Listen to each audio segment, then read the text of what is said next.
Ladies and gentlemen, colleagues and guests from around the world, happy World Wildlife Day with our most sincere wishes for peace, dignity, and equality on a healthy planet, especially during these difficult times. It is my great pleasure to welcome you to the celebration of World Wildlife Day 2022. The theme of this year's edition is Recovering Key Species for Ecosystem Restoration. Hi, everyone. My name is Yvonne Higuero, and I'm the Secretary General of the CITES Secretariat. Today's theme draws our attention to the critical role that individual species, many of which are threatened or endangered, play in making ecosystems vibrant and healthy. This theme has been chosen as a contribution to the ongoing UN Decade on Ecosystem Restoration. It is also relevant to the IPCC report on climate impacts, adaptation, and vulnerability, which was launched on Monday and highlights the importance of restoring species and ecosystems.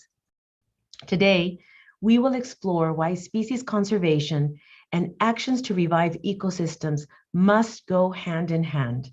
We will highlight recent success stories, and we will discuss challenges and solutions for the future.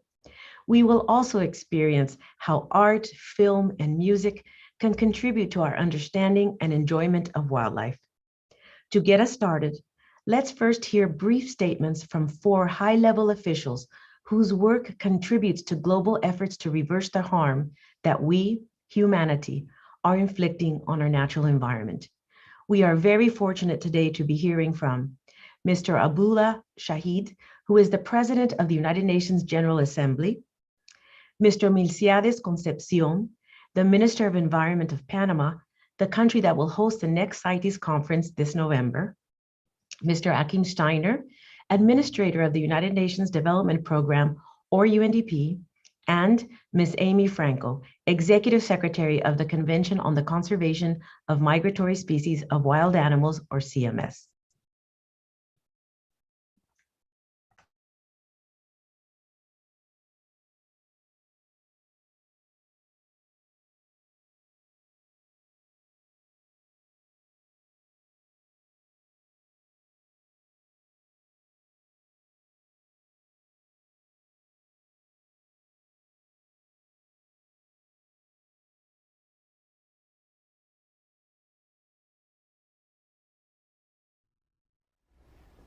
Excellencies, colleagues, it is my pleasure to join all of you today in celebrating World Wildlife Day.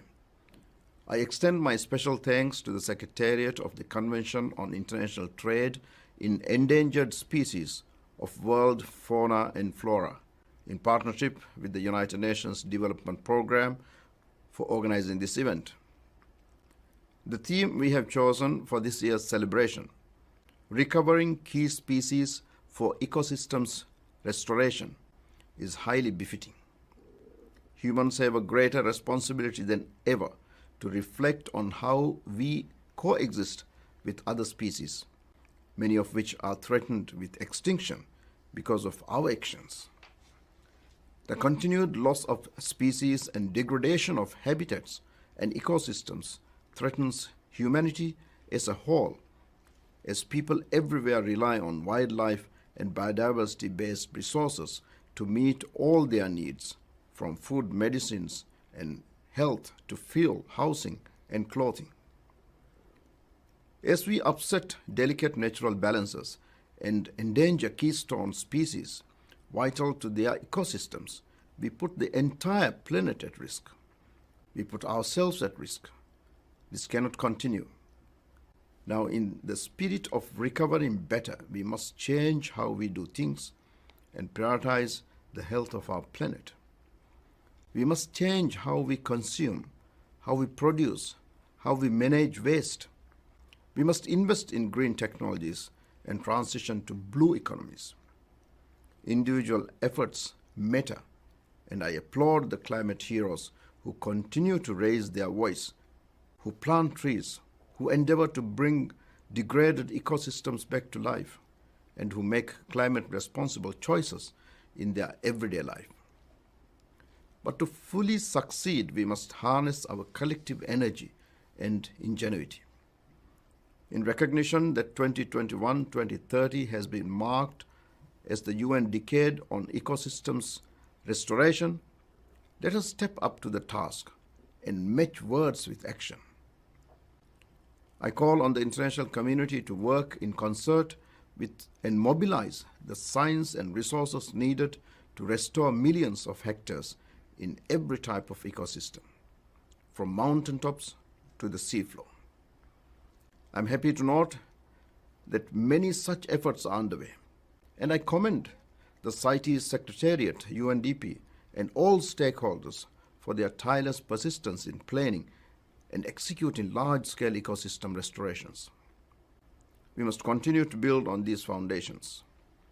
Having reflected that the 76th session of the General Assembly is a super session on the environment, with high-level conferences on biodiversity, climate change, desertification, and the ocean, I decided that in July I will convene a high-level event on a moment for nature.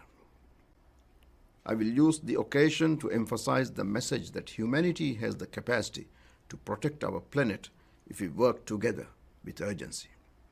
It is a message I took to the high-level event on climate I held last October, and a message I took to COP26. And it is a message that I reiterate today. Through partnering and mobilizing, we can protect global biodiversity and keystone species, and we can preserve the diverse ecosystems that enrich our planet and sustain our well-being. So today, on World Wildlife Day, let us join hands and redouble our commitments to our planet. Let us demonstrate to the plant and animal life that we as fellow species on this planet have the decency and humanity to change course and restore threatened species in their habitats. Let us acknowledge our ability to make a difference and act to make that difference. I thank you.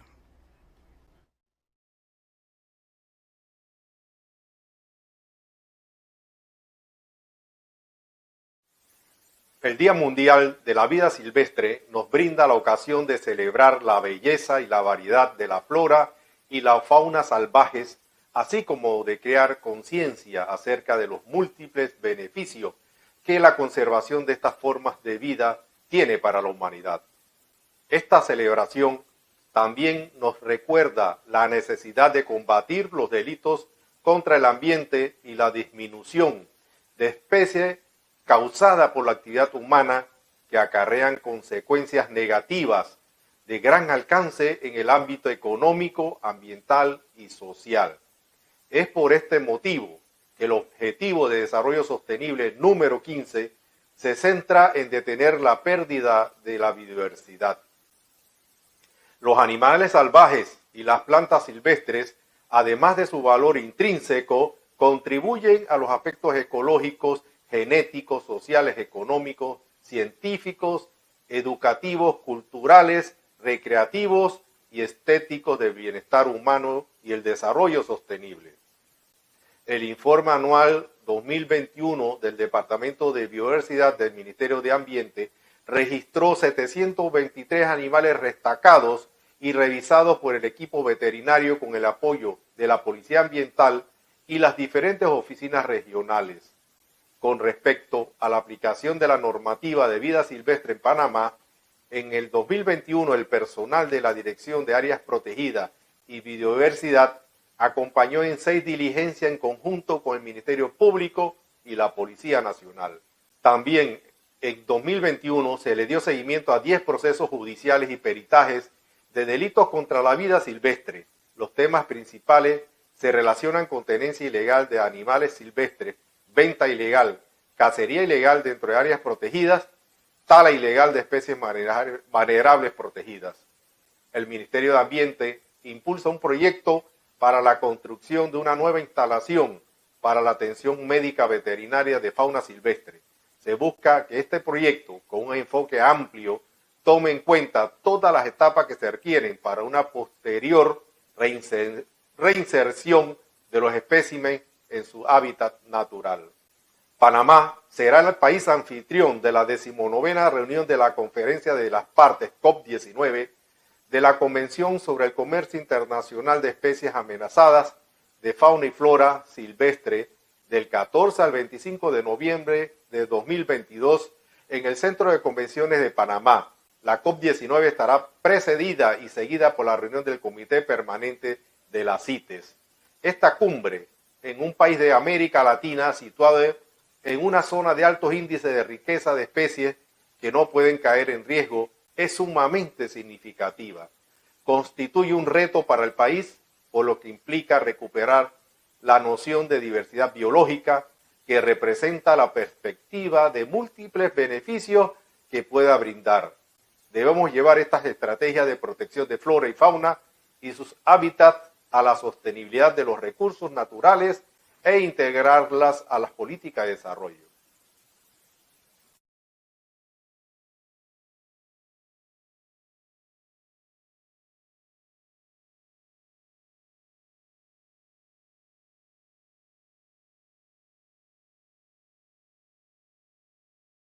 Dear colleagues and friends, in joining the celebrations for this year's World Wildlife Day, we should reflect on how nature, wild ecosystems, animals and plants play an intrinsic role in shaping and maintaining human security.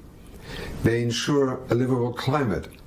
They sustain our food, water and economic systems, and they protect our global health from zoonotic diseases. Yet in my lifetime, average populations of mammals, birds, fish, amphibians and reptiles have plummeted by nearly 70%. Wild fauna and flora continue to disappear before our eyes. In many ways, our pursuit of development has neglected our embeddedness in nature. Our development patterns are driving human insecurity, along with new health threats, increased food insecurity, and disasters which are increasing in frequency and intensity. We must build forward better from this pandemic, where people and planet can live in balance. Indeed, there is now some hope for the future. Consider, for instance, the UN Decade on Ecosystem Restoration, which is mobilizing local communities to restore at least 1 billion hectares of our planet's degraded land. As countries gather at the UN Environment Assembly, expectations are growing towards the shaping of the first ever international treaty controlling global plastics pollution. Vital efforts when plastics have been found in the smallest plankton to the largest whales. And countries like Costa Rica are showing how investments in our natural world can pay immense dividends. It has embraced a nature-based economy, and in doing so it has reversed deforestation trends and boosted populations of endangered wildlife like jaguars. This approach has also reduced poverty and increased access to healthcare and clean water, as well as new education and economic opportunities. Other seismic shifts are happening as the post-2020 Global Biodiversity Framework is being finalized. There is a growing recognition that the days of taking as much as possible from the earth for a quick profit are now over. Crucially, the private sector is starting to play a more active role in the protection and restoration of our natural world. In the year 2021, the world's largest ever private funding commitment to biodiversity conservation was inked. The Protecting Our Planet Challenge aims to ensure that nearly 1/3 of the planet is protected and preserved by the end of this decade. And consider the Task Force on Nature-Related Financial Disclosures, which is helping to redirect game-changing levels of finance towards nature-positive investments and nature-based solutions. Indeed, new financial instruments like nature performance bonds hold great promise, rewarding certified performance on nature-related actions with debt relief. Or look to innovative approaches like the Lion's Share. The initiative is galvanizing and advertising and marketing sectors to raise over $100 million per year towards wildlife conservation through their own responsibility.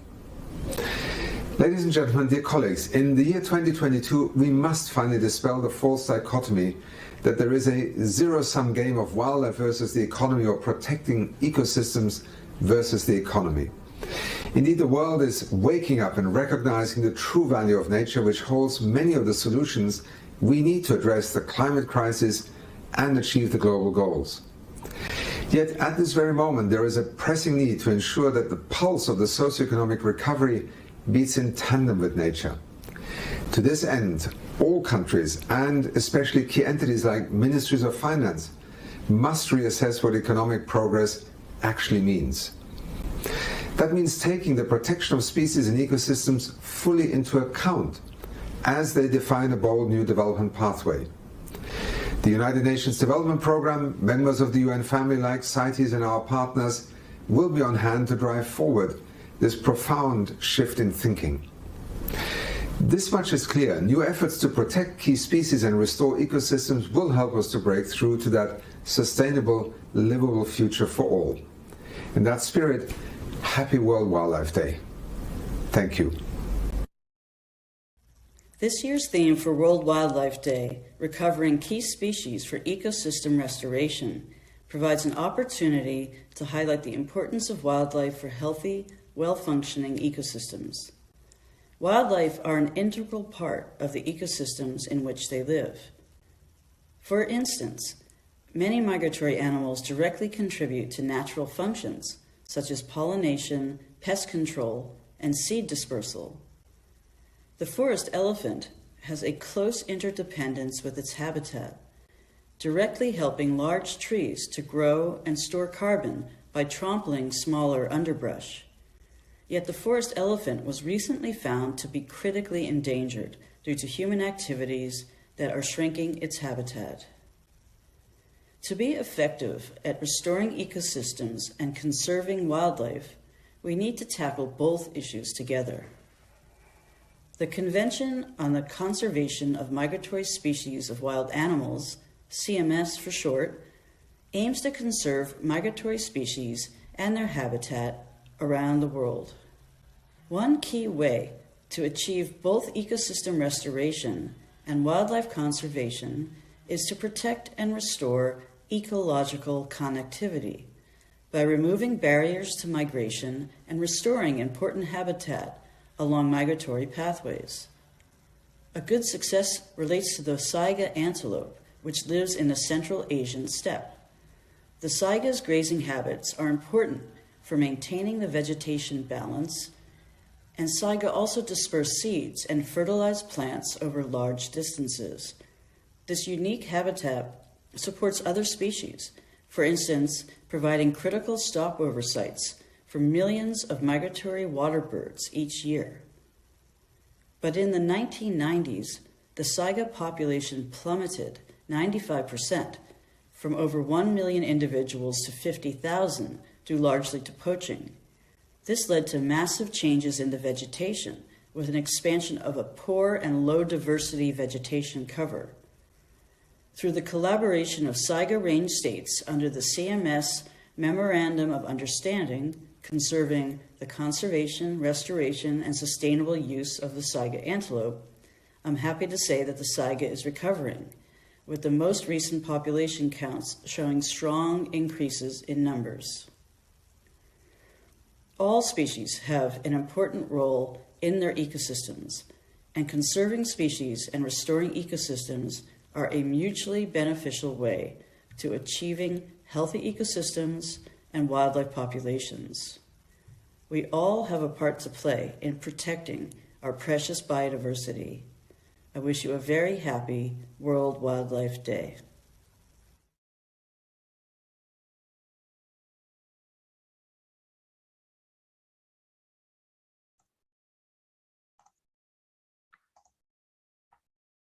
I am very grateful to our distinguished speakers for their inspirational remarks. Now, those of you who have been participating in our World Wildlife Day events know that over the past few years, it has become a tradition during this celebration to award the prizes for the World Wildlife Day Youth Art Contest. This annual event is organized by the International Fund for Animal Welfare, or IFAW, the CITES Secretariat, and the United Nations Development Program. During the months leading up to World Wildlife Day, we asked young artists and school-age children to illustrate the annual theme through art. We have received over 1,500 entries from around the world, once again breaking previous records. Mr. Azzedine Downs, the President and CEO of IFAW, will conduct the awards ceremony. Azzedine, over to you.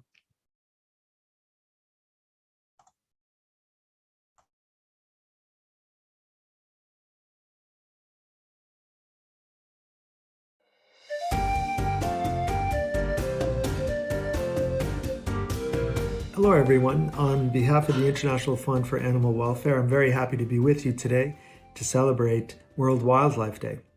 IFAW is a global organization working in 40 countries around the world, and our focus is the rescue, rehabilitation, and release of animals back into habitats that are restored and protected. We believe that individual animals matter, but we also believe that the people living with wildlife matter. And so our goal is for animals and people to thrive together in the place that we call home, our planet, all of those ecosystems. As we celebrate 2022 World Wildlife Day, we're again very proud to partner with CITES, the Convention on International Trade of Endangered Species of Wild Flora and Fauna, as well as the United Nations Development Program. The 4th annual International Youth Art Contest has a theme this year of recovering key species in ecosystem restoration. We had over 1,500 entries this year, more than we've ever had. All of those entries came from 58 countries around the world. So we're really very excited, and I think that you will be excited to see the incredible artwork that these young people produced. The theme really focuses on acknowledging key species. We also recognize that those species are vulnerable. And so that was the theme this year. We can save animals, but if they don't have a place in which to live, a viable ecosystem, we have lost those species. So it's a great pleasure now to share with you the 13 finalists that came in from around the world. And we invite you to enjoy the creativity and the diversity of the art that these young people produced. Asian elephants are one of the most endangered animals. Let's save the earth.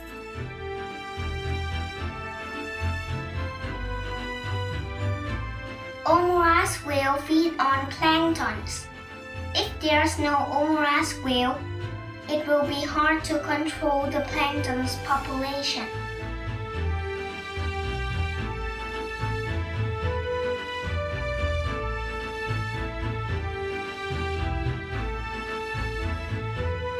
I love animals and I believe we should protect them.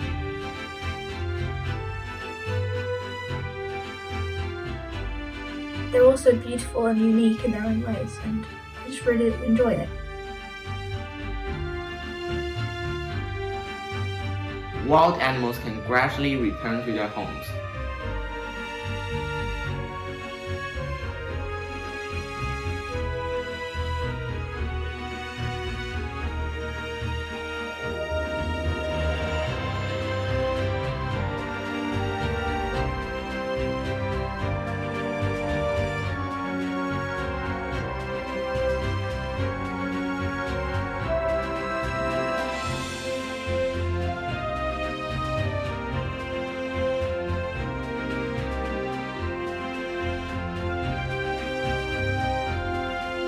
If everyone contributed to the effort of restoring natural environments, we could protect chimpanzees and other endangered species.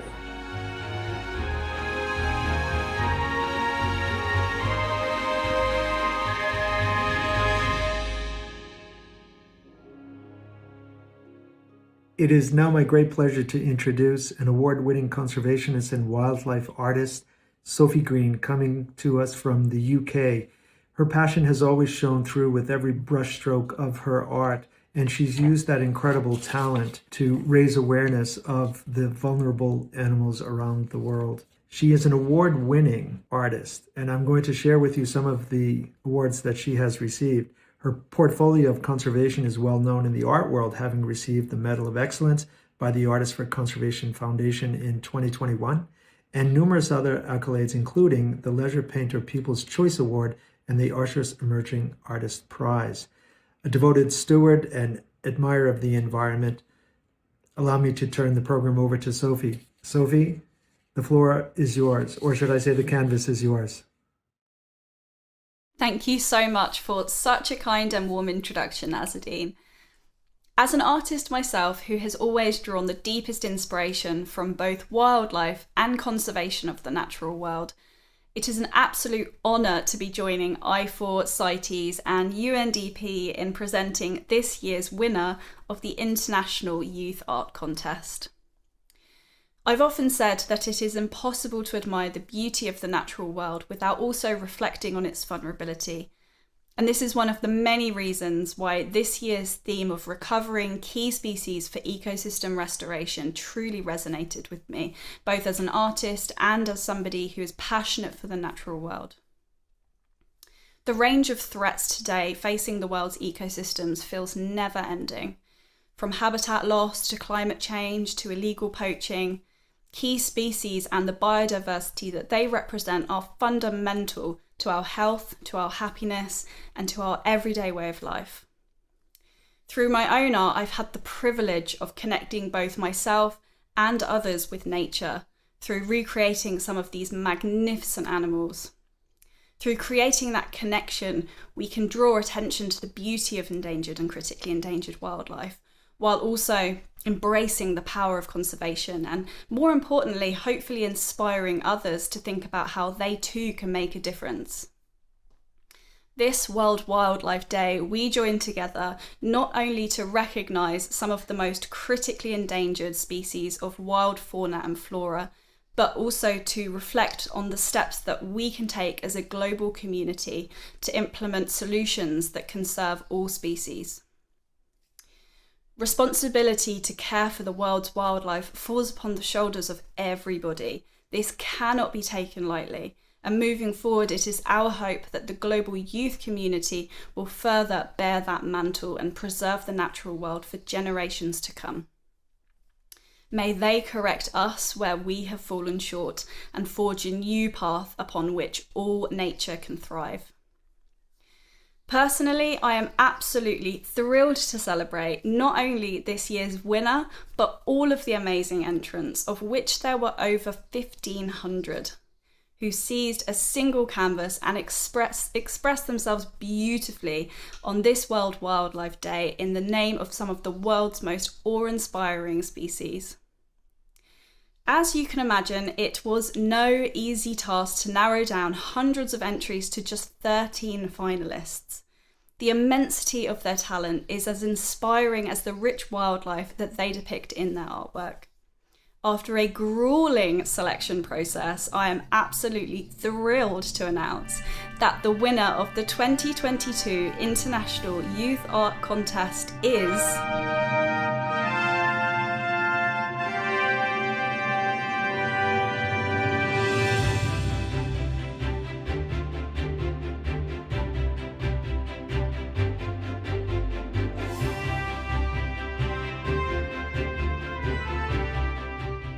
Hello, I am Endangered from China.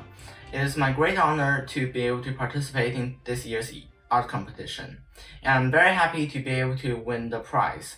First of all, I would like to express all my thanks to the teachers and organizing committees who organized this competition. Thank you for recognizing my work. It is a great encouragement for me. I express my passion for endangered animals through painting and also convey my good wishes. I'm willing to take more actions in the future. Through this experience, I learned that IFAW workers work tirelessly day and night to help the endangered animals, and I will continue to make more efforts in the future. Thank you.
You really are all an inspiration. What lovely art and young people. Warm thanks to our great colleagues at IFA for yet another successful youth art contest. We are grateful to Yanyun Mao for his beautiful and meaningful drawing, and to all the children and future artists who participated in the 2022 contest. You will have noticed that one of our young artists is from Ukraine. We were not able to reach him to let him know that he was among the finalists. On behalf of all of us here, I would like to extend our best wishes for the safety of Matvey and his family and all the children of Ukraine. I am very pleased to move now to our panel discussion to explore in greater detail today's theme of recovering key species for ecosystem restoration. But before I introduce the speakers, Mr. Tim Christofferson, head of the Nature for Climate branch at the UN Environment Program, will set the scene for us. Mr. Christofferson will speak about high-quality ecosystem restoration, benefits for species, people, and climate. Tim, over to you.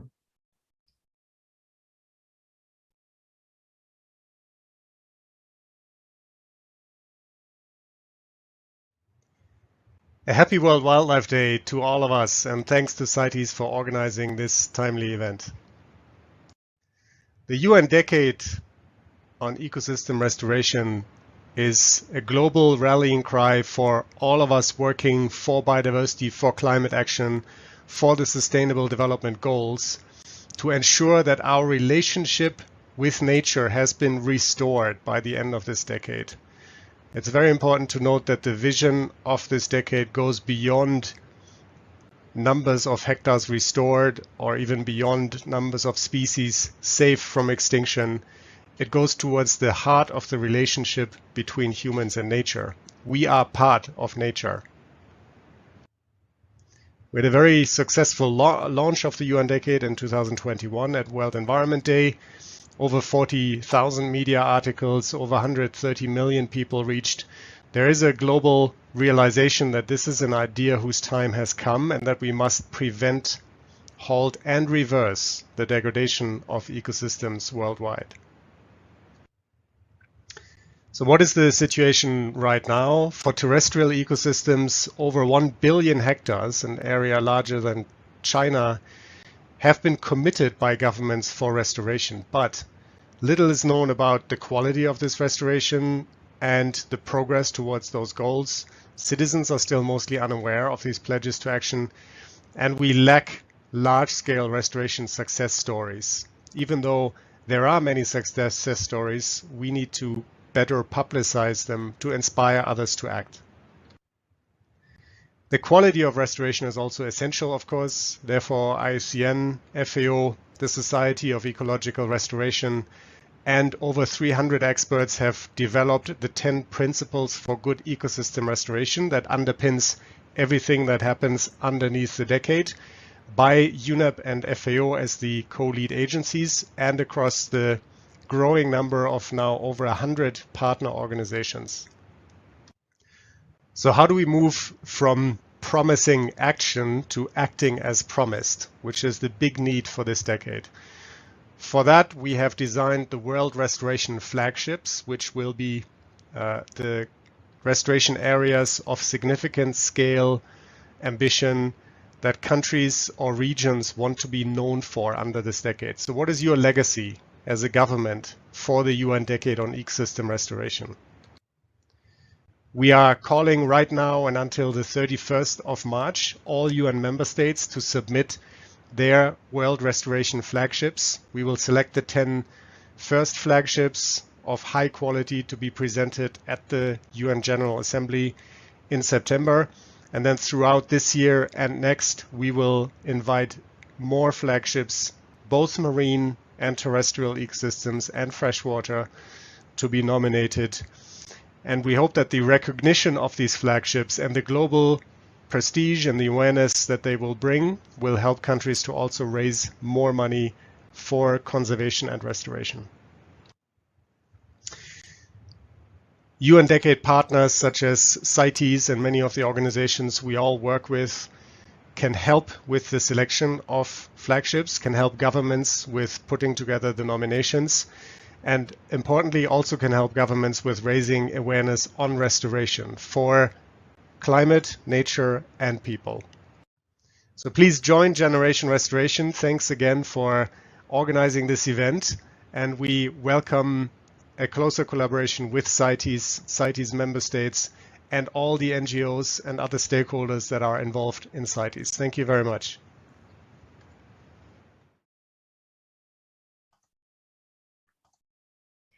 Thank you so much, Tim, for this informative presentation.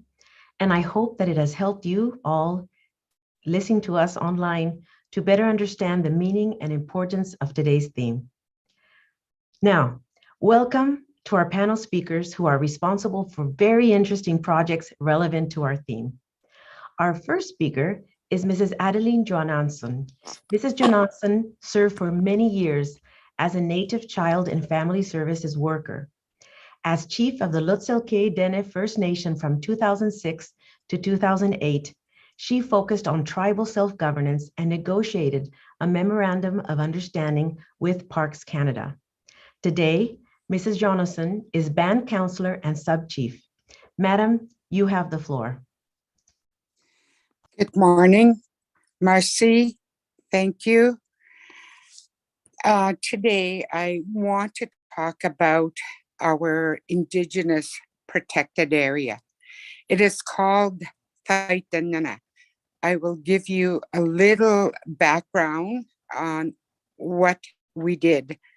Taitanana, which means land of our ancestors, is a newly established Indigenous protected area. And we, the Lutselk'e First Nation, signed the agreement with the government of Canada in August 2019. The protected area, protects 26,376 kilometers of our traditional territory. Taitanana is comprised of a nationally significant boreal forest, tundra, and freshwater ecosystems in and around the east arm of the Great Slave Lake in the Northwest Territories in Canada. These ecosystems highlighted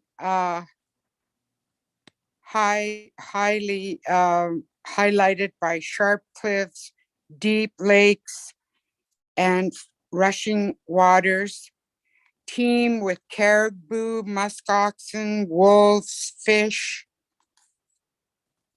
and these healthy ecosystems sustains our culture and livelihood.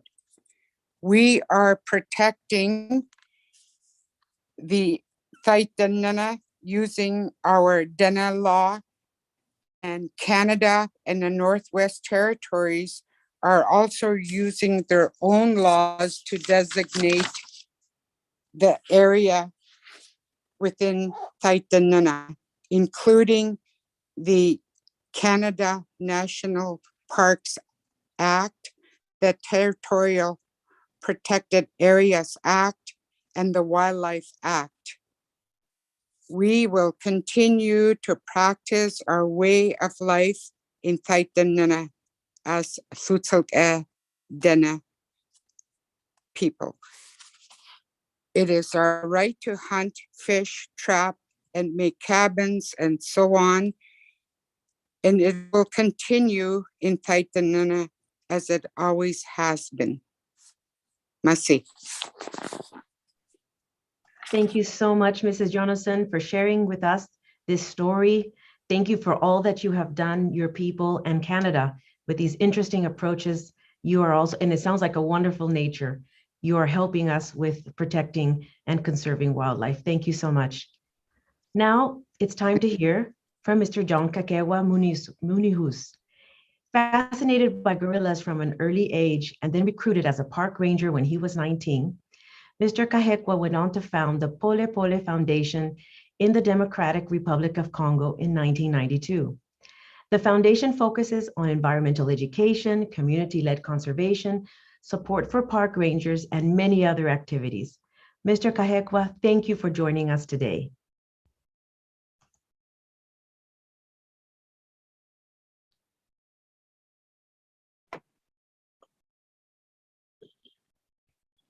Hi, John, are you there? Yeah. Hello. Here I am. I'm very glad, really, to attend this big day today. Really, as you said, you summarized my life, which is true. Here in the east of the Democratic Republic of Congo, I live in the Kahuzi-Biega National Park. Born near the park, worked in the park, so I'm divided into two. One hand, my right hand, is the park where we protect the endangered, the more threatened eastern lowland gorillas. And on my left hand, I have the community surrounding the park from where I was born. I am an eyewitness. I watched everything. I live all events, good or bad events. So the good for my time is just to see the gorillas, when I have my visitors from all over the country, the world. We sit in front of the gorillas, seeing them, young babies, inquisitive. When they see us, they are clapping, they are applauding, they are just, they are doing anything, grooming, interacting between themselves, which please my tourists from all over the world. But the other time, I will see, which I call the bad souvenirs, a nightmare for me. I say, I will see the same babies, get injured, losing some of the hands, some of the limbs of the body. And unfortunately, sadly, I see some of them dying in the snares, stretched by what? By the community. Who is the community around the park? If it's not me, if it's not my father, my sister, or my aunt, could be one of the community living around. While I'm a friend of these gorillas, one day, if they could have the human being language, they could say, John, you are not serious, you're not a good person. We make you happy all the time. But you see, we thanks to us, the tourists can give you some rewards, some tips and on. But you see, in return, what you do against us, we lose limbs, we are injured, or we die in the snares. They could tell me that, and that always disheartened me. And that's why, as you said, I created the Pole Pole Foundation. Pole Pole Foundation, to create it is not nothing. It's not easy. From the $10, a friend of mine, a tourist, gave me in 1986 when I was a teenager. I used this by selling T-shirts. I draw gorillas on the chest of the T-shirts, made in China, and I wrote, "Tracked gorillas in Zaire," and I sold to tourists. And that was the start of my business. Also playing in the Gorillas in the Mist documentary, I played a piece of it. I was paid a bit of money and talking to tourists most of the time. So I was saving money until 1992 from $10 to $6,000. And I used this money to create it. So we are talking about the Wildlife International Day today. If they are disappearing in our eyes, it doesn't mean we are not seeing everybody from slave to master, from the pilot to shoemaker. We all watch this and we are able to do it. Who are the enemy? Who are the enemy of the wildlife and their habitat? There is one secret. Us.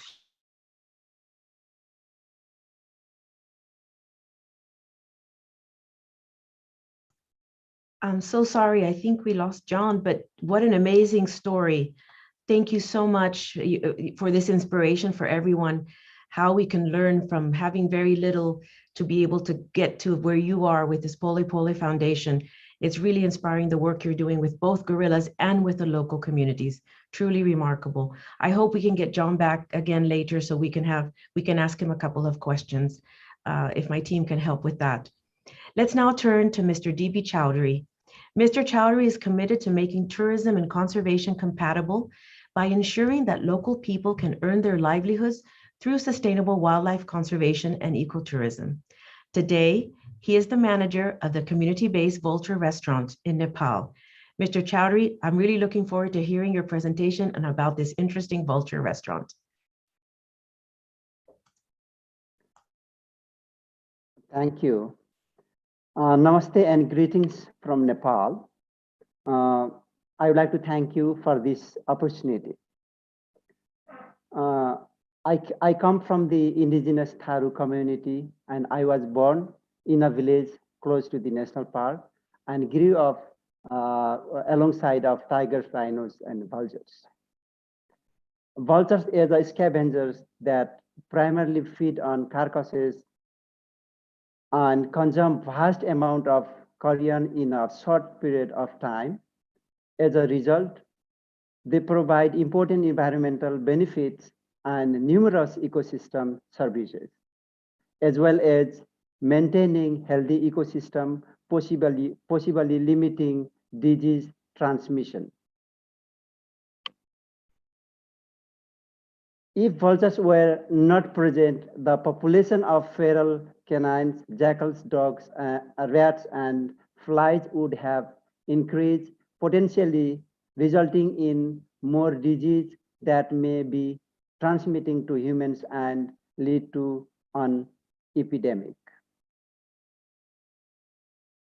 The community-run vulture restaurant was established in 2006 as the first community-managed restaurant to conserve critically endangered vultures. By providing diclofenac-free food to the vultures, gypsy species vultures has declined by more than 95% from the Indian subcontinent. It is an example of effective and exceptional vulture conservation efforts in Nepal. On the one hand, the Jatayu restaurant has been working for the welfare of animal and endangered vultures by caring for age and lose livestock. And on the other, it is being developed a center for keeping the environment and clean, promoting ecotourism, local livelihood, and research. Vultures are often considered as dirty birds because they tend to prey on dead animals. It was believed that if a vulture sat on the roof of your house, you would have to wash it. Nesting or roosting vultures were often driven away from trees close to the people's house. Removing this cultural stigma was a huge challenge. We overcome this through multiple ways. We first named our project after Jatayu, a holy bird in Hindu. We wanted to shape people's perception of vultures. We also started working on community-based programs that would actually benefit that villagers that share the space with vultures. With a combination of awareness, building, and providing for locals' livelihood through our training programs, we were able to slowly change people's perceptions. Some of the training programs that we had run, including various skill-based trainings, wildlife guide, hospitality, farming training, and providing financial support for the farming and starting little businesses. Making locals' involvement in steering committee and different roles. Now the pioneer community managed Jatayu Vulture Restaurant has become a perfect example of participatory conservation model in the country, and community has proven to share these assets of successful species conservation. People with negative perceptions have now become a conservation partner. Numbers of nests and vultures has increased more than 300% in the area. The concept is replicated not only within the country, also outside of Nepal, and the third lot of captive white-fronted vultures has released back to the nature with number tag and satellite tag. And Nepal acts both sources and transit point for illegal wildlife trafficking. We frequently hear news on classification of illegal wildlife parts in major newspapers. This is because Nepal is part of internal racket of wildlife trade. Habitat loss has hugely affected the conservation purpose in Nepal. Connectivity and corridors are shrinking, and habitat fragmentation and degradation and lack of good habitat management policies.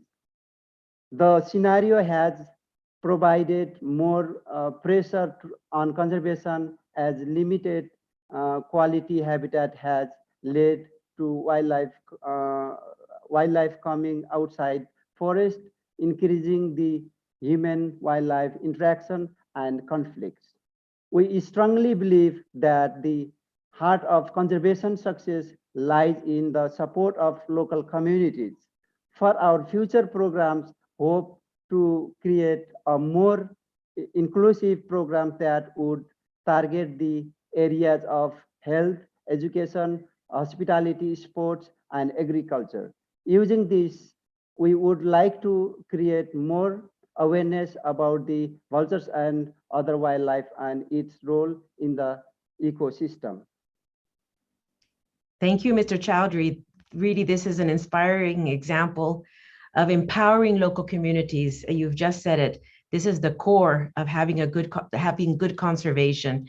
And I want to say you're my hero because you're talking about vultures, and you mentioned this, that people sometimes we're not liking these animals. And this happens, we have this issue with iconic species sometimes, that we pay a lot of attention to what we consider our beautiful iconic species, but we have to take care of all species, including those who some may not consider to be beautiful, or some may have some ideas and myths about them. So you really are my hero for working with vultures. Thank you so much. And we're going to come back to you with some questions. If I could ask Mrs. Jonathan, and I think we have John back, Mr. Kagewa back, and you stay on, Mr. Chowdhury, because I want to ask you a few questions. Are you back? Ms. Jonathan, can you turn on your camera, please? Hello, yes. Hello, and John, if you can get on too, that would be great. Let me start with you first, Mrs. Jonathan. Tell us, what do you think are the key lessons from your experiences in Canada that you think could benefit Indigenous communities in other regions of the world? I think, when you have, something that's really, really important to your people, your area, such as we have in the Northwest Territories. We have vast land, boreal forest, fresh water, wildlife, fish, animal, all sorts of animals. And then we had development. We had exploration. We had the diamond mines, starting in the north. I think when those things happen, you have to take leadership. You have to put your foot down and say, okay, we need to protect. To make sure that there is something in the future for future generations. So I think that's really, really important, is to, take ownership and work on the things that are most important to the land, especially the fresh water.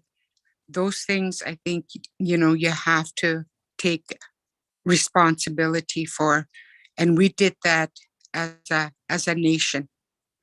Fantastic. Thank you so much. Absolutely. We have to conserve those resources for future generations. That has to be the plan for all communities.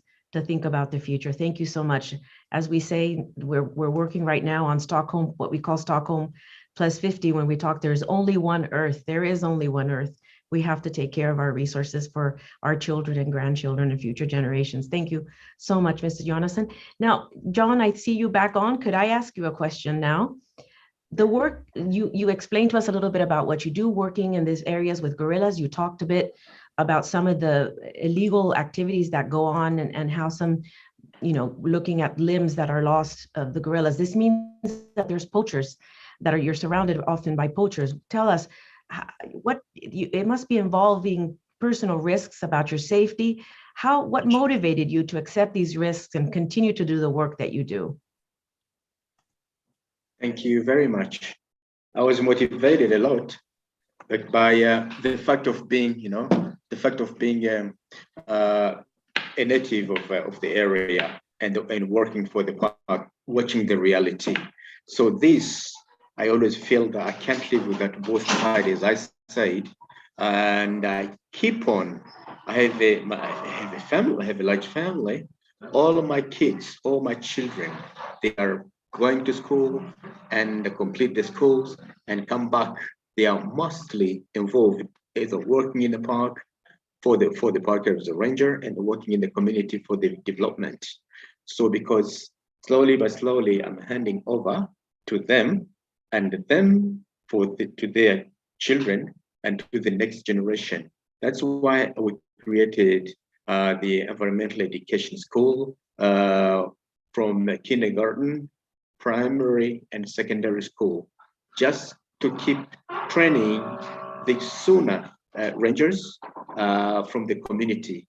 I can say that we need to shift the community, if possible, into rangers of the second belt, and there we need to provide them trainings, tactics, techniques, development in their hand until they can be able themselves, until we'll be zero ranger and the community to be at the general ranger, and the natural resources can live longer. Thank you so much for that. And well, you're also talking about your children, and really at the end of the day, it's the youth, it's those future generations on whom we can count for ensuring that we conserve our wildlife, our biodiversity.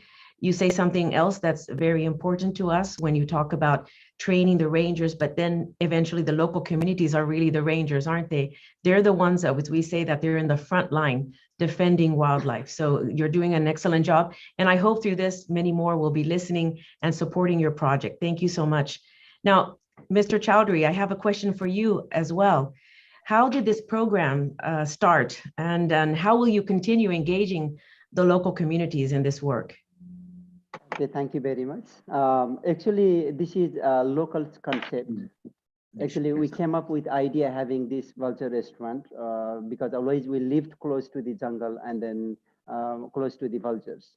Then once we knew about they are facing like a grave endangered, and then we came up with idea having a feeding center, and then collecting old and retired cows, making by having them in the cow hospice, and feeding the dead bodies after their natural death. This is how we started, and at the beginning it was not that easy to start because of local people perceptions. And then since we had very crystal clear mission and vision, and then we continued with all those appeared artificial problems and those kinds of obstacles.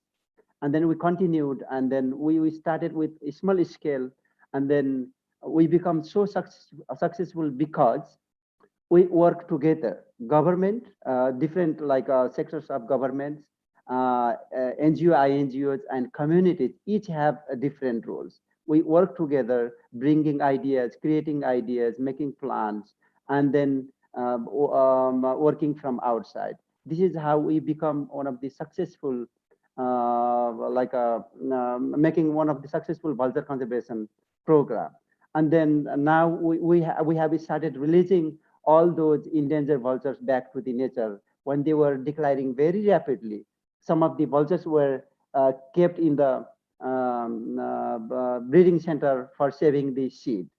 And now environment has become like a diclofenac free. Now we are releasing them back to the nature. And then we are not only doing that much, we are doing for several other work here, like habitat management, and also improving local livelihood through the ecotourism and various other That's great. That's programs. Great. Wonderful. Then, Thank you so much, Mr. Chowdhury. That's all wonderful. And I think another message here, I think, is it's really optimism, to have optimism, because often when we look at what happens in the world and we look at global negotiations and how difficult sometimes we have to, when we are looking at international negotiations about biodiversity, about wildlife, about nature, we feel sometimes a little bit pessimistic. But when we look at local communities and we look at local actions, we can feel inspired, and that you all together with all the local work that you're doing, it really is going to make the difference in the world.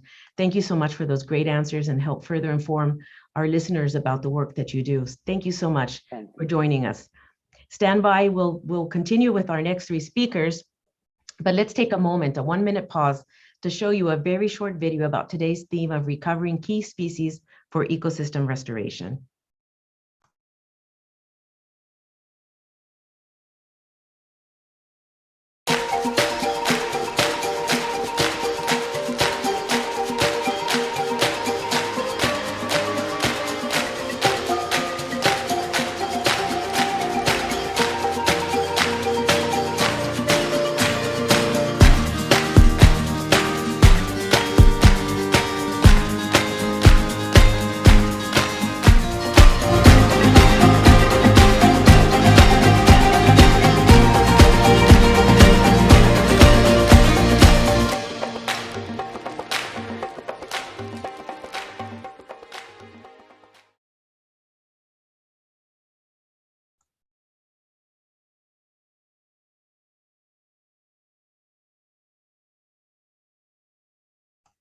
Great, thank you so much. Thank you so much for that lovely video showing us about what really these key species are.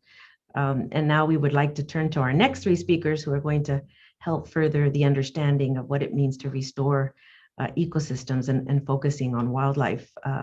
Ms. Lucy Coles is joining us, who is a project support officer with the marine conservation organization Project Seagrass. Ms. Coles is working on a project funded by the International Climate Initiative. Her role is to liaise with partners in order to foster ideas and facilitate training in standardized scientific methods for seagrass conservation. Ms. Coles, thank you for joining us today. Over to you. Hi there, thank you so much for having me today. So my seagrass journey started out many years ago in Mexico, where I was formally introduced to and fell in love with seagrass. There's approximately 70 species of these marine angiosperms worldwide. Some of them have small flowers and perfect seeds, and they can grow in marine waters. In the last 40 years, though, we've lost 1/3 of seagrass meadows globally. And Project Seagrass aims to reverse this trend of globally declining seagrasses by working to conserve them and ensure that the benefits that they provide communities are sustained now and for the future. So Project Seagrass works to conduct research which reaches from poverty alleviation to small-scale fisheries and ecosystem service health to restoration of seagrasses, with a focus on applied ecosystem research geared towards making the impact in the real world. We use this research to underpin conservation action and education globally and within the UK locally. We use our voice to provide a platform for seagrass awareness, recognition, protection, and conservation worldwide. Right now, the project which I'm focusing on is working on the conservation of biodiversity of seagrass ecosystems and their services to help safeguard food security and the resilience in vulnerable coastal communities in a changing climate. Project Seagrass works to help reduce knowledge gaps in seagrass ecosystems and ecosystem services by engaging local NGOs across the Indo-Pacific. We act as a partner in a task force alongside other institutions and organizations to facilitate the fantastic projects being undertaken by 6 partners across 5 Indo-Pacific nations. So Mariset, C3, ZSL, Yapeka, SAN and Blue Ventures are all filling knowledge gaps on seagrass ecosystem services, the biodiversity found within these local seagrass meadows, and the resources, be that fish or food, extracted from seagrass meadows, which are used to support local food security and household incomes. Our role is to help each organization build skills in underwater video systems, which are used to provide a catalogue of fish species and other species which are found in these seagrass meadows. We help map local seagrasses through the use of a global citizen science app, and help with the design of social surveys to better understand which species are fished, collected, gathered, used from within seagrass systems, and which of these resources are valuable and useful to local people. Each partner drives their own work, and from how to set up and train the rest of their team, through to analysis of fish species or other organisms which are captured on underwater videos. And we offer support to each of the on-the-ground partners to facilitate their own research, which can be used to inform conservation action, marine policy, management and protection that they need for their seagrasses to thrive, and to enhance the sustainability of seagrass ecosystems across the Indo-Pacific. Thank you so much, Ms. Coles, for this interesting insight on these vital ecosystems that are based on seagrass. I have to say that I was surprised to hear that already 30% of seagrass has been lost. So it's obviously urgent work that you're doing, and congratulations on what you're achieving. We'll come back to you in a minute with some questions. Thank you so much for that. Now let's turn to Mr. Sam Teicher, who is the co-founder and chief reef officer at Coral Vida Farm in the Bahamas. Coral Vida is a social enterprise that grows resilient corals up to 50 times faster than they would otherwise in order to restore reefs that are threatened by climate change. Thank you, Mr. Teicher, for being with us here today. Over to you. Thank you so much for having me and for everyone tuning in. So Coral Vida, as was mentioned, is a mission-driven enterprise working to preserve our world's threatened coral reefs. So I've been a scuba diver since I was 13. So I have a lifelong love for ocean and the environment, but unfortunately, as we all know, a lot of action isn't being taken fast enough to protect nature, especially for its own sake. And what we're doing is taking a step back and looking at the tremendous value that reefs provide, because the latest estimates show that they generate $2.7 trillion annually in goods and services, say sustain the livelihoods of up to 1 billion people in over 100 countries and territories, and 1/4 of marine life. So this is just one ecosystem that takes up less than 1% of the seafloor. That's so vital, but we've lost already half of the world's coral reefs. Here in the Bahamas, we've lost over 80%, and we're on track to lose over 90% by 2050, over 99% if we don't hit the 1.5 degree mark for temperature rise. So the best thing to do is for our leaders in government and industry and the media to step up and solve for climate change and pollution and overfishing to stop killing coral reefs. But in the meantime, coral reef restoration is a viable tool to ensure that reefs can survive and thrive for future generations. So it's a field that's existed for several decades. There's amazing scientists and practitioners and communities all around the world that are doing this. What we're doing at Coral Vida that's a bit different is we're taking a commercial land-based coral farming approach. So looking back to those values around reefs, rather than doing small scale projects using sort of low tech approaches, we are looking back to the values of reefs and trying to unlock sustainable financing for ecosystem scale restoration. So we sell reef restoration as a service to customers that depend on those tourism, coastal protection, and fisheries benefits of reefs. turning our land-based farms into both education centers for local communities, for students, for fishermen, for government officials, but also revenue-generating tourism attractions. And then giving people around the world the opportunity to adopt corals to fund restoration and tapping into emerging conservation financing mechanisms. So that way, rather than 100 or 1,000 corals here, we can grow 100,000 or 1 million corals every year. And eventually we want to have large-scale land-based coral farms in every nation, with reefs working in partnership with governments, the private sector, local communities and indigenous groups, students, everyone that has skin in the game, which is frankly everyone, is who we need to sort of mobilize to take care of these ecosystems that sustain us all. And again, this is something that's a personal passion of mine, but it's also of critical importance, not just for biodiversity for its own sake, but for the stability and security and prosperity of humanity. Because if people can't feed their families and pay the bills and their homes are going underwater, where are they going to go? What's going to happen to the country's ability to continue sustaining themselves? So I didn't grow up thinking I was going to be a coral farmer. My job shouldn't exist, but we are committed to ensuring that reefs survive well into the future. Thanks so much, Sam, and I'm glad you're a coral farmer. You're speaking to a lot of things that are very interesting to CITES, in particular this idea of showing the value of nature and showing that these ecosystems have a value, because sometimes when you don't put a value on them, people think that they're worth nothing. So I think it's very important, the work that you're doing, how nature, how ecosystems, how biodiversity, how wildlife supports jobs, communities, even countries' economies, when when most of them, let's talk about the Bahamas and other type of Caribbean islands and other islands around the world, really depend on tourism. So we have to maintain these ecosystems to be able to keep providing jobs and also putting food on the table, as you mentioned. So this is really great work. Congratulations. And it also shows the links between climate and biodiversity and how important ensuring that we do what we're supposed to do to keep the temperatures down, to make sure that we don't lose our biodiversity. So thank you so much for that.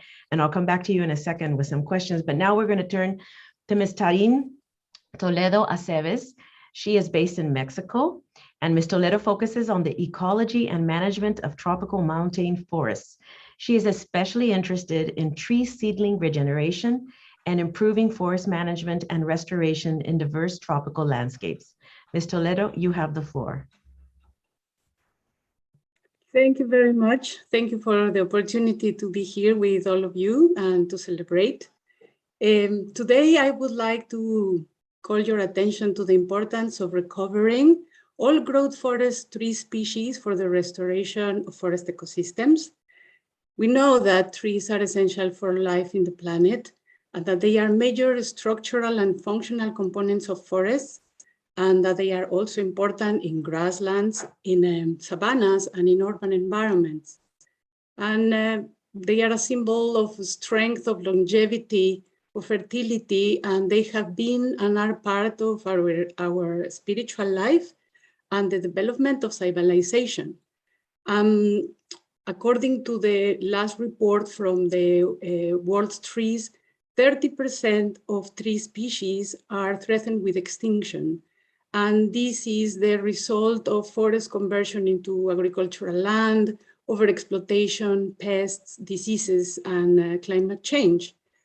But fortunately, there is an unprecedented global movement to address the environmental and climate crisis, with initiatives supporting the recovery of forest cover and improving agroforestry systems. So I would like to highlight 4 aspects that I think we need to pay attention on, based also in my experience. One is by the diversity, the good seeds, secondary forests, and local communities. We all know that more diversity means more resilience for ecosystems, but also for society.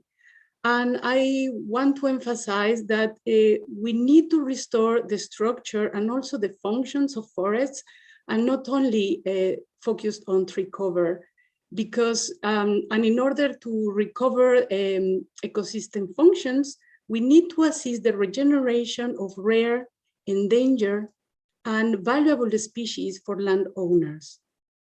And in this regard, there are various evaluations in different countries showing how practitioners regularly plant seedlings of unknown origin. And this is a widespread problem.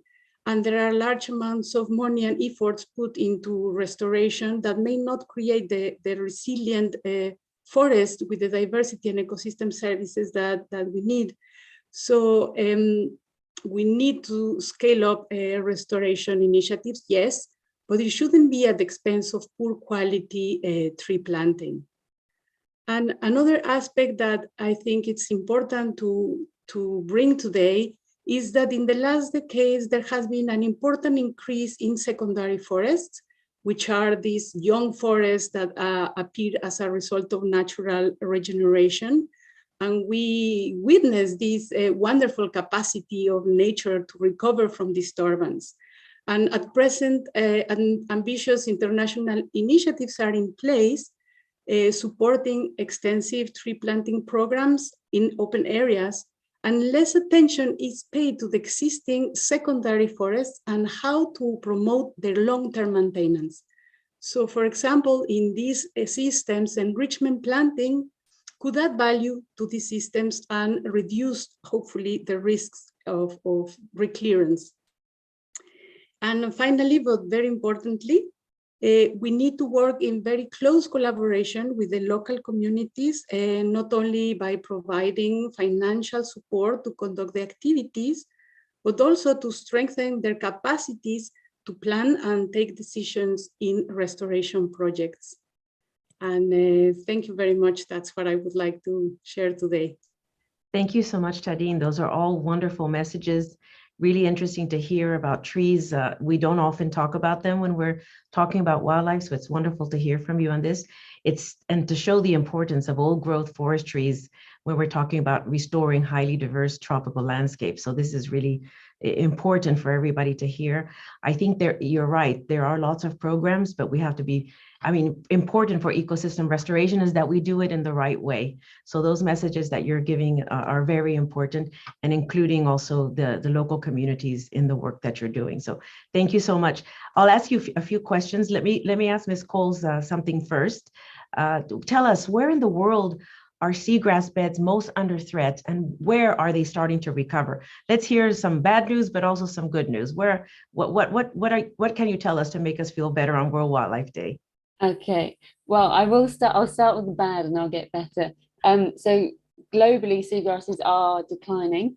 And one of the biggest problems is that we don't actually even know where all the meadows are. So we don't really have any baselines to work with. So we know that they are declining. We've shown that across meadows, which we are aware of, but we potentially are losing large areas of seagrass, which we don't even know that we're losing. So that's a nugget of sadness and despair, but there is a lot of hope. There's one particular large-scale restoration project over in the States in Chesapeake Bay, which is kind of can act as a blueprint for maybe 10 years' time of what we should be looking for in our restoration efforts, which we're implementing now. And it demonstrates that if you invest big, then you can win big. They've planted more than 74 million seeds. And though it's taken sort of 10 years for there to be signs of ecosystem services returning and 20 years for full recovery, this really does highlight just how we can restore seagrasses if attention is paid to them now and investment is made into a variety of restoration efforts, sort of planting in these intertidal areas where conditions are harsh and changing quickly, and they're really dynamic. We need sort of innovative approaches to restoration. And so whether that's planting seagrass seeds or trialing with transplants, and developing there's a new wave of developing seagrass seed nurseries, which we're trying to set up in the UK, and globally there's a network which is being formed at the moment. So there's an overwhelming sense of hope, but an urgency to implement this now as opposed to waiting any longer, because restoration efforts can be successful, and we need to do what we can immediately. Thank you, Lucy, and that's really important. Great. Thank you for also giving us hope. But I think the big message here, and this applies to everything across the board, is the time to act is now. We can't wait. Everything will cost more as we lose, it's just so much more expensive to restore. So let's start working now while we have time to avoid any more losses. So that's I think one of the key messages of this World Wildlife Day event. Thank you so much, Lucy. And now I asked you, Sam, if you can give us an answer about your project, which relates to creating new and more climate resilient corals, which is really innovative and inspiring to all of us here. Around the world, what measures do you think we need so you can inspire others to kickstart restoration economies to strengthen ecosystem health? Well, I first want to shout out everyone on this panel and the previous panels. It's really amazing work, and the synergies I think that exist. I mean, healthier seagrass meadows often mean also healthier coral reefs and mangrove forests and. So I just wanted to shout that out. And I think when we think about not just coral reef restoration, but all these other forms of ecosystem restoration, that sort of phrase you said, the restoration economy, I think has tremendous potential. Again, coming at us from someone who loves nature, it's sometimes annoying to just talk in terms of dollars and cents, but that's often how the world operates. And so if we're thinking about a coral reef as one example out of many, if we were to restore a coral reef alongside a highly populated area that's in a storm-prone area, a healthy reef reduces wave energy on average by 97%. It's the best breakwater you can ask for. And it's usually protecting, obviously, first and foremost, followed by restoring a reef is less costly than building artificial gray seawalls. So sort of natural infrastructure that can protect property and lives that also then has biodiversity benefits and fisheries benefits and tourism benefits, creates local jobs. It's kind of a no-brainer, I think. Nature-based solutions in ecosystem restoration have the potential to protect vitally important ecosystems that in turn sustain us, humanity, as well as biodiversity, while creating immense opportunities from a sort of prosperity standpoint. So that's what we're trying to do. Again, there's amazing NGOs and scientists and other restoration practitioners doing very hard work. But this process for me started with actually a United Nations funded grant back in 2012 while I was working for my friend's NGO in Mauritius. And it's still an honor that I got that, but it was difficult to get, and it let us grow 5,000 pieces of corals once in a sort of low-tech fashion that wasn't scalable, and then the funding expired. And that's how, unfortunately, a lot of these projects exist. And growing 5,000 corals once in one island nation isn't going to cut it for the scope of the challenge. So that's why we need not only to do the work from an ecologically and scientifically sound model that also, again, integrates and empowers local communities, but that also involves the private sector and financiers so that we can unlock that critically needed funding to do ecosystem scale restoration. So our first farm is here in the Bahamas. We're very proud to be here, but we eventually want to do this work all around the world. And it's a big ambition, but hopefully we not only can do the work ourselves, but inspire other people, and particularly the people with power to change things from a policy and finance perspective to do the right thing. Really great. That's good news that you're thinking beyond one place, because that's really what we have to do. But also, I think others who are listening to you today can get inspiration and think about what they can do by following some of the examples that you've given of the work. So this is fantastic. I very much support you in what you're saying about investment. And I think we have to change the ways that we think and what we need to invest. And this is the time to act. This is the time to invest in these projects.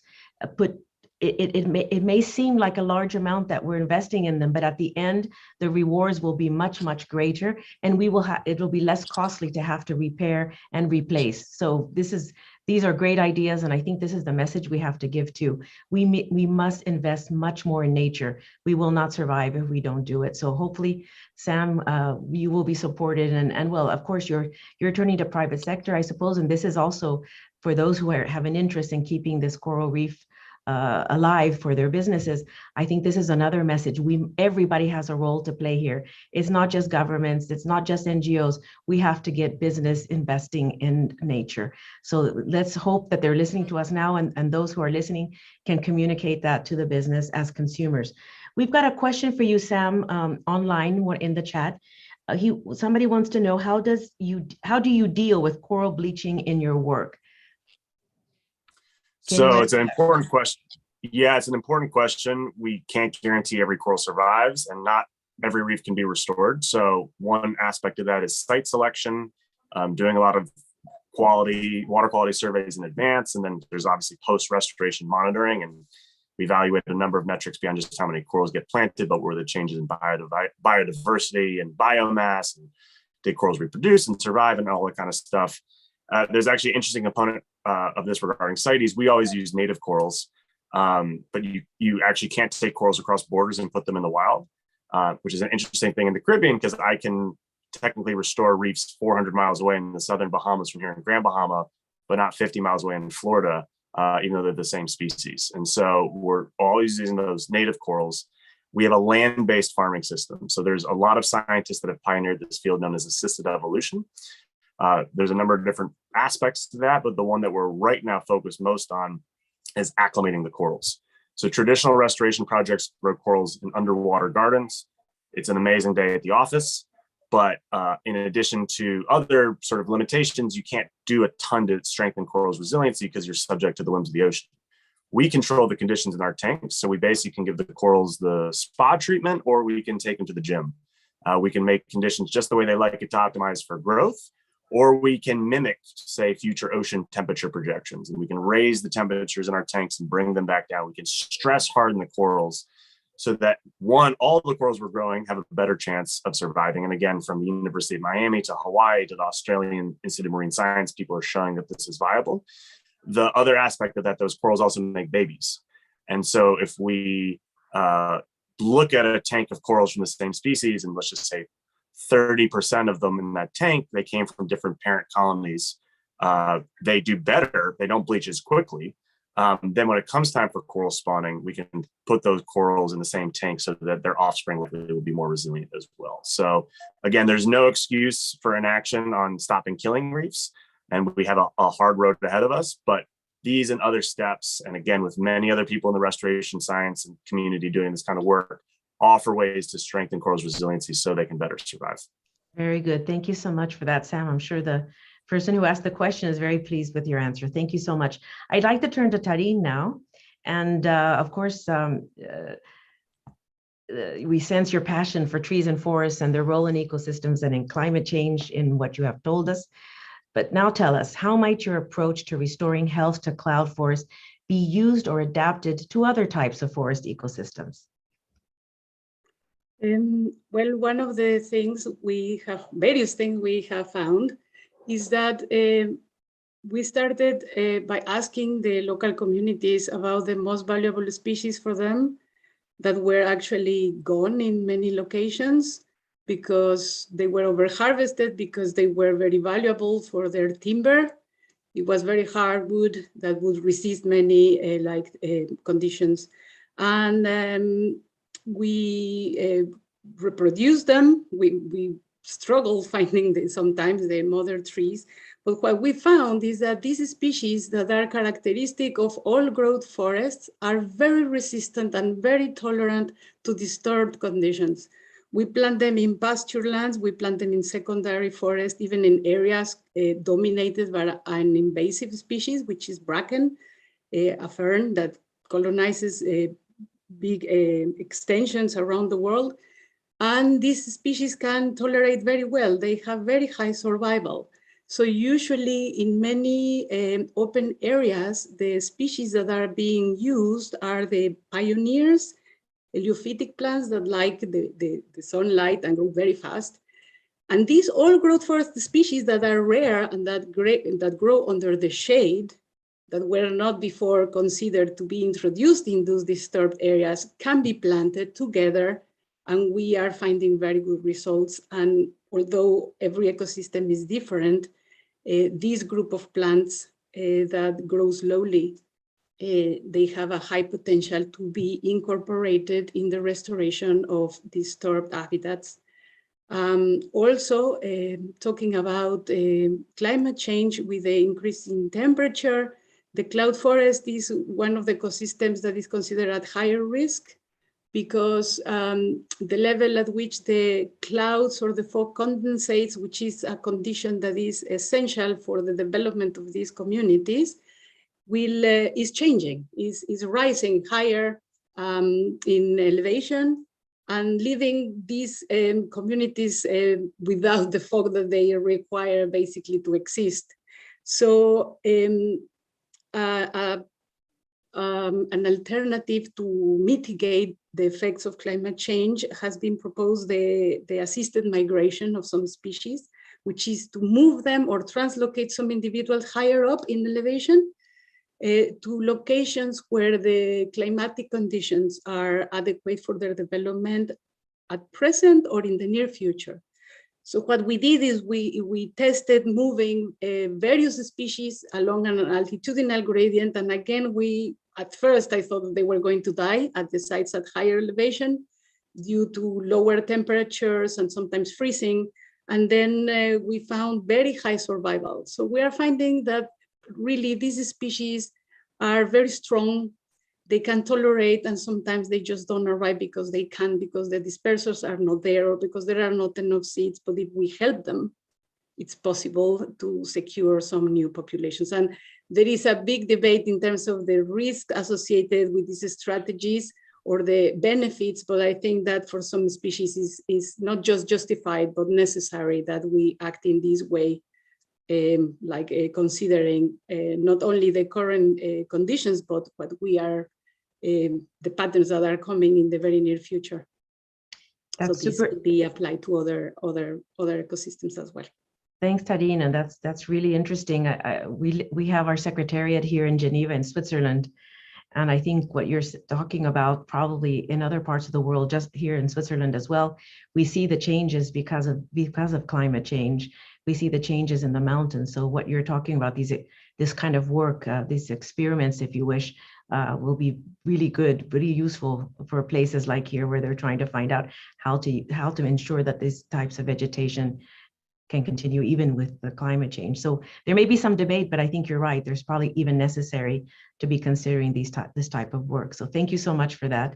If we can all turn on our videos right now, I'm going to turn to Tim because he's been listening very intently to all of this. Thank you so much for all your responses and your presentations. Tim started us off with his presentation on the broader issue of ecosystem restoration and its many benefits. Tim, I'd like to ask you, after listening to our speakers present on these 6 projects involving different species, ecosystems, and regions, what do you think? What are some of your final observations? So these were great stories. Thank you so much, Yvonne, and to all the presenters. There are 3 things which stuck with me. So first of all, restoration and conservation is about people as well as biodiversity. I think all these stories had that in common. We are part of nature. What we do unto nature, we do unto us. And I think this message is now hitting home.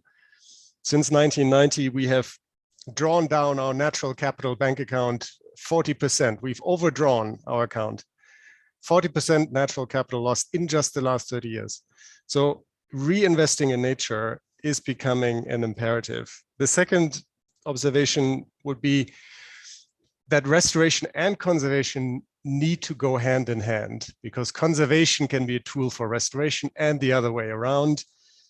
And I always recall the main headline of the UN Decades General Assembly resolution, which is to prevent, halt, and reverse the degradation of ecosystems.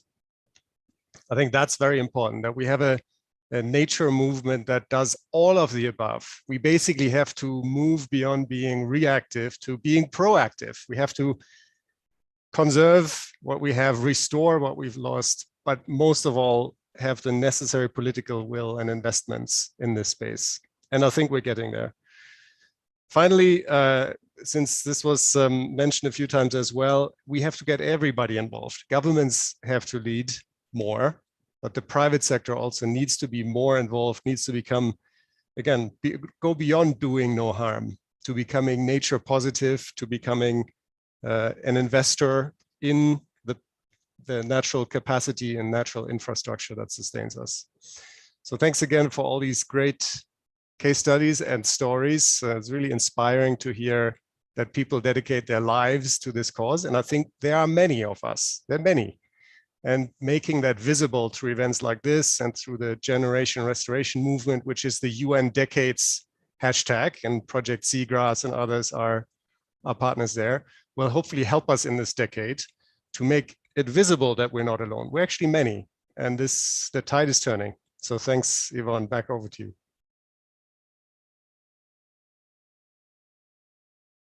You're muted, Yvonne. Yep, I just realized even 2 years after, I sometimes stay muted when I'm not supposed to be. Thank you so much.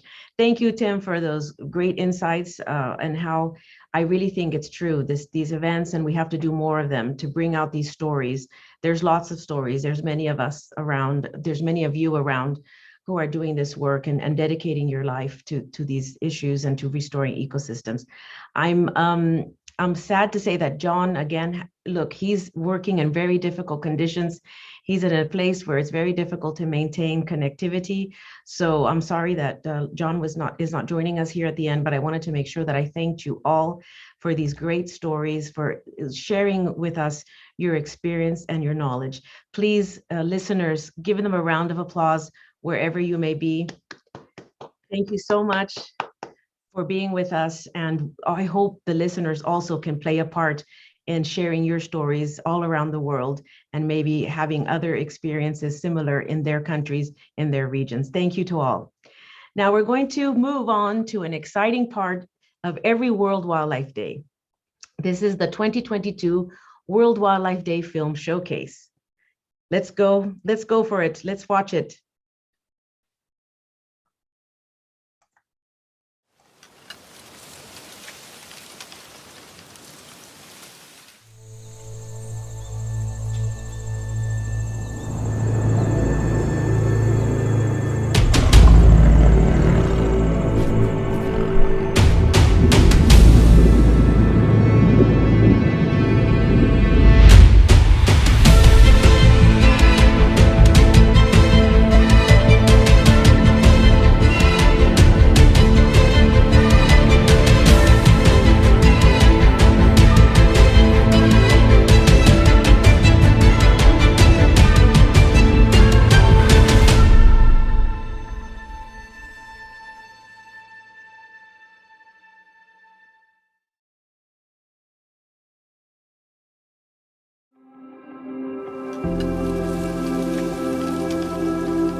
Hello everyone, and welcome to the 2022 World Wildlife Day Film Showcase Awards. I'm Lisa Samford, Executive Director of Jackson Wild, and one of your hosts today. Joining me is CITES Secretary General Yvonne Aguero. Hi Yvonne. Hi Lisa. We are very happy to share with you and celebrate the outstanding films that were submitted this year. These entries are examples of the many good and inspiring conservation projects out there, but also of species that continue to be in peril. There are also great examples of efforts to restore ecosystems and reintroduce species once extinct in the area. The stories they capture are a genuine inspiration to all efforts towards the conservation of wildlife and restoration of ecosystems. Yvonne, I couldn't have said it better. Stories connect us, and some of the most important stories are told from the point of view of the people experiencing them firsthand. This year's finalists certainly reflect that. As we live in a world that's become increasingly isolated over the past 2 years, these stories can connect us with each other, as well as ignite the spirit of sustainability and conservation in new audiences. Absolutely, Lisa. These films will help us drive home the importance of linking species recovery to ecosystems and to indigenous and local communities living with these species. They will spread the experience of individuals and groups working to change our relationship with nature, to steer us away from unsustainable practices that have led to extinction of species and ecosystem degradation. Our hope is that these stories can show viewers everywhere that, in spite of the immense challenges we face, there are ongoing efforts and successful models to look to as we seek all together to build a sustainable future. This year's World Wildlife Day Film Showcase saw more than 300 entries from 34 countries. Over 100 judges screened them for well over 750 hours. Let's dive into the awards. Our first category is Species in Crisis Long Form, sponsored by Discovery. The finalists are Malaysia's Last Tigers, Peng Yu Sai, Sea of Shadows. The award goes to Sea of Shadows. Hola!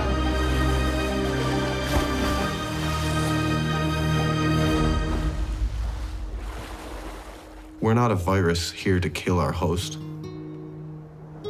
To sit there and let an entire ocean die because of the greed of a few, and to be okay with that is unacceptable.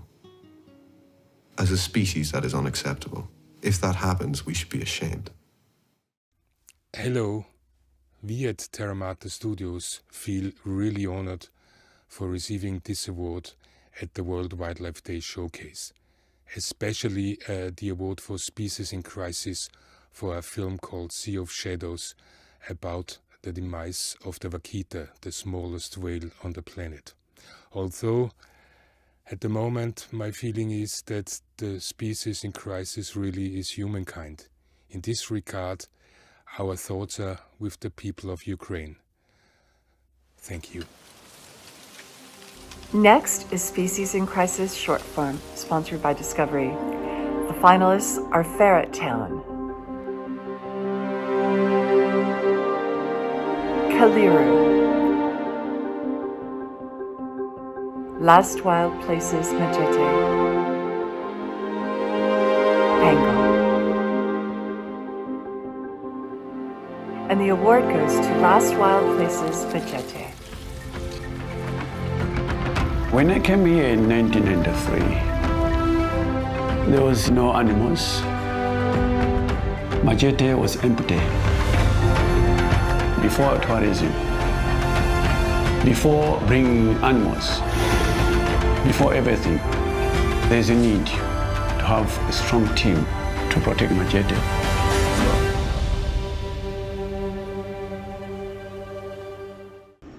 Hi everyone, thank you so much for this wonderful recognition of our film, Last Wild Places Majete.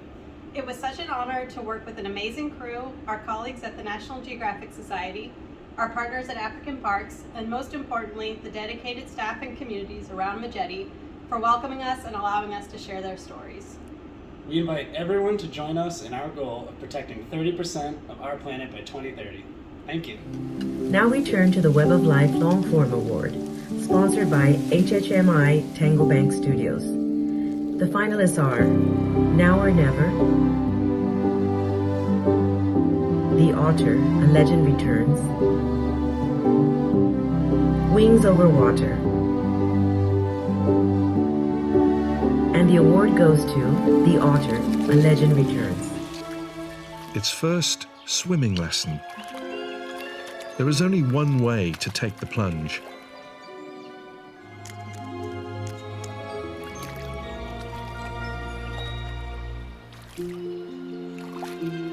At first, the pup is a bit reluctant. But who isn't at their first swimming lesson?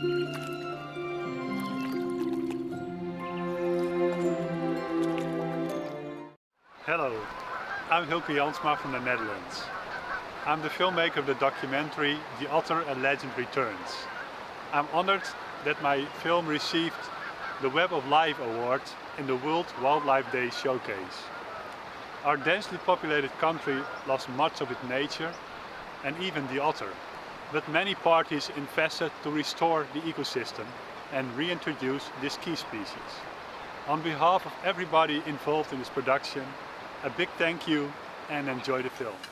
Next is the Web of Life Short Form Award, sponsored by HHMI Tango Bank Studios. The finalists are How to Count a Wolf,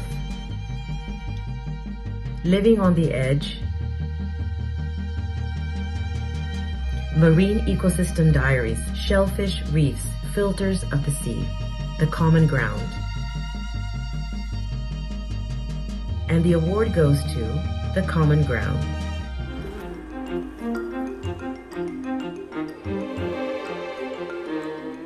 A female can visit thousands of flowers on hundreds of trees in a single day.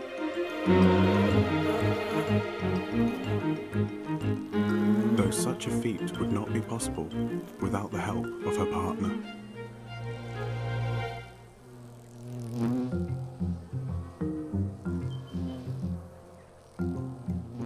Hello Jackson Wild and everyone watching on the World Wildlife Day Showcase. From myself and everyone that worked on the Common Ground, I'd like to say thank you so much for this honour. I'd also like to thank TS7 and everyone at the NFTS that helped me produce the film, specifically Paul Reddish. I would also like to thank everyone at the Little Fireface Project and the people of Chipaganti, who were so welcoming to me throughout the entire shoot. The work they're doing is so vital, and I can't wait to see what you achieve in the future. Thanks again. The Stories of Hope Long-Form Award is sponsored by Terra Mater Factual Studios. The finalists are Endangered, Glorious Bustards, Last Wild Places, Iberá, Nature's Fear Factor. And the award goes to Endangered. 28% of all species are threatened. The dream is to get that number to, well, 0, of course.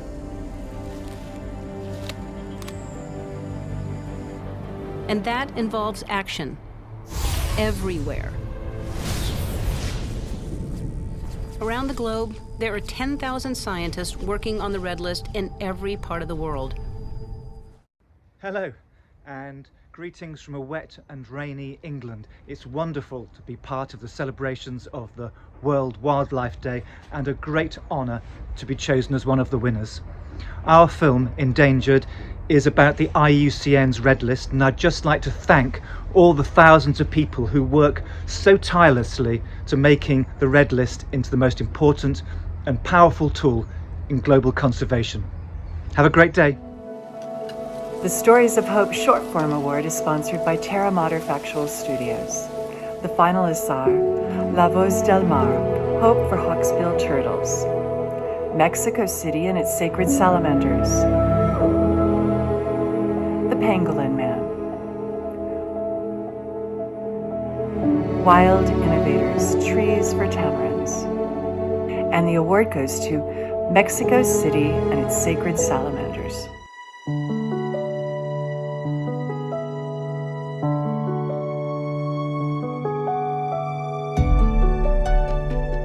Culturalmente el ajolote nos representa.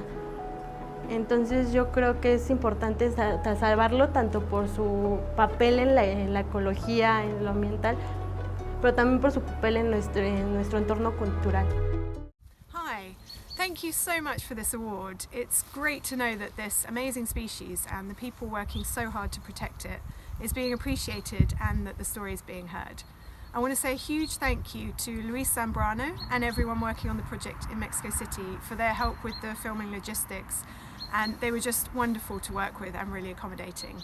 And especially to Stephen Bedard and everyone at Biographic magazine for making the whole film possible. So thanks again and all the best. The People and Threatened Species Long-Form Award is sponsored by San Diego Zoo Wildlife Alliance. The finalists are Lost, Birds of the Countryside, She Walks with Apes, The Witness is a Whale. And the award goes to The Witness is a Whale.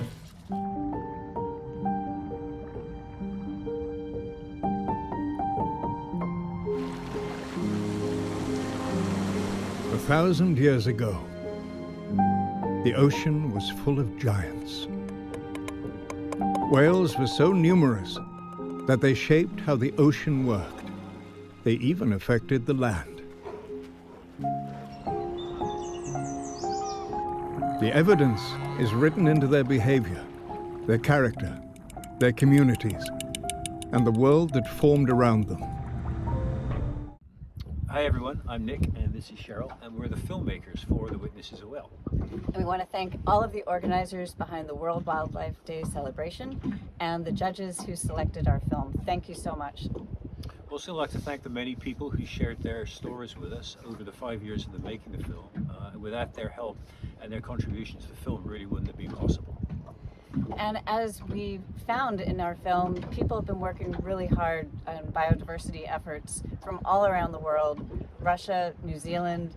We got together 50 years ago, and we hope we can continue in that progress today. Thank you. The People and Threatened Species Short Form Award is sponsored by San Diego Zoo Wildlife Alliance. The finalists are Can the Blueback Survive?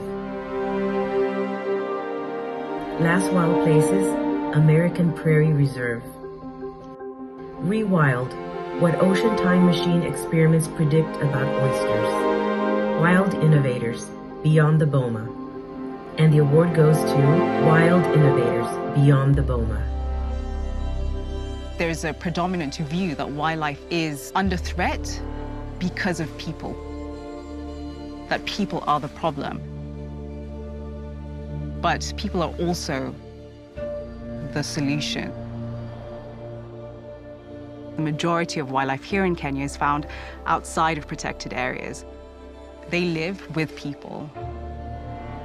People are the custodians of those species. Hi, thanks so much. We are honored to receive this award and are so thrilled that this film has been chosen to help celebrate World Wildlife Day. We want to thank Sheila Funnell, the entire team at Grevy Zebra Trust, and the communities of the Westgate Conservancy for all their support in making this film and telling this important story. Thank you so much. Thanks. The Micromovie Award is sponsored by Burgenland. The finalists are Illuminating the Dark Fleet, Odrina the Lynx, The Last Wolf of Africa, The Turtle Man, Wake Up and Smell the Flowers.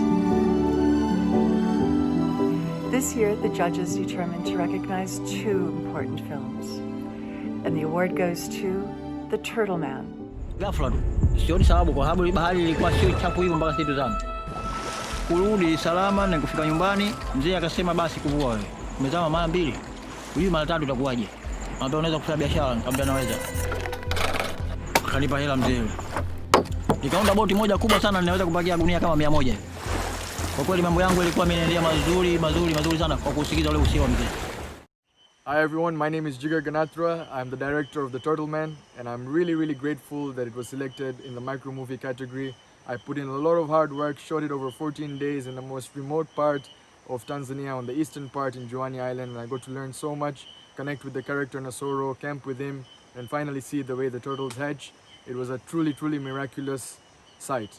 And I'm really grateful that Tanzanian stories are out there and being selected for World Wildlife Day showcase. The award goes to Wake Up and Smell the Flowers. Meet the European ground squirrel. They have been hibernating for the last 6 months. Now they are finally awake. Naturally, there is only one thing on their mind. It's breakfast time.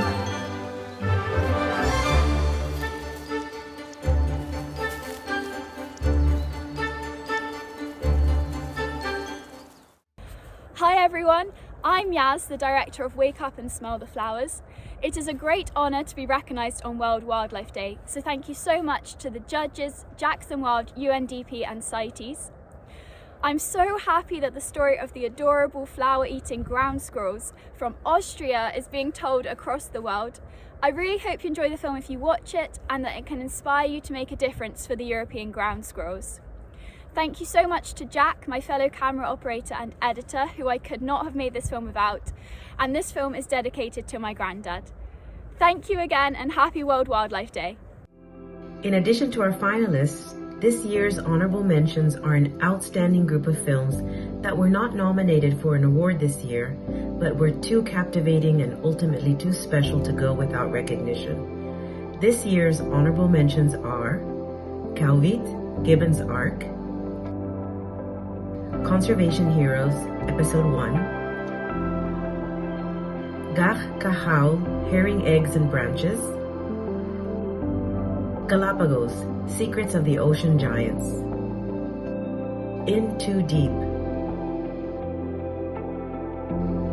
Mabingwa,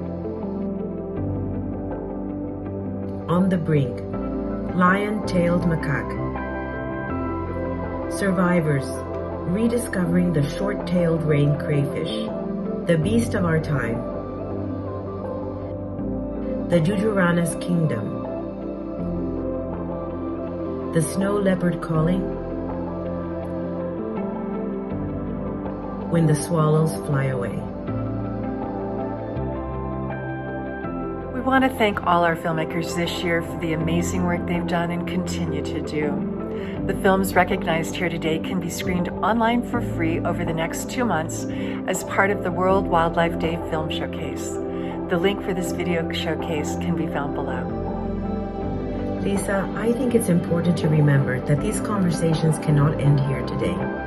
We cannot just be advocates for change, we must be catalysts. The work that these filmmakers have put into their projects shows a tremendous amount of initiative and in many cases, courage. Let this be an inspiration to us all. We can't wait for next year's films. Hopefully, Lisa, you and I will be able to share these in person in New York.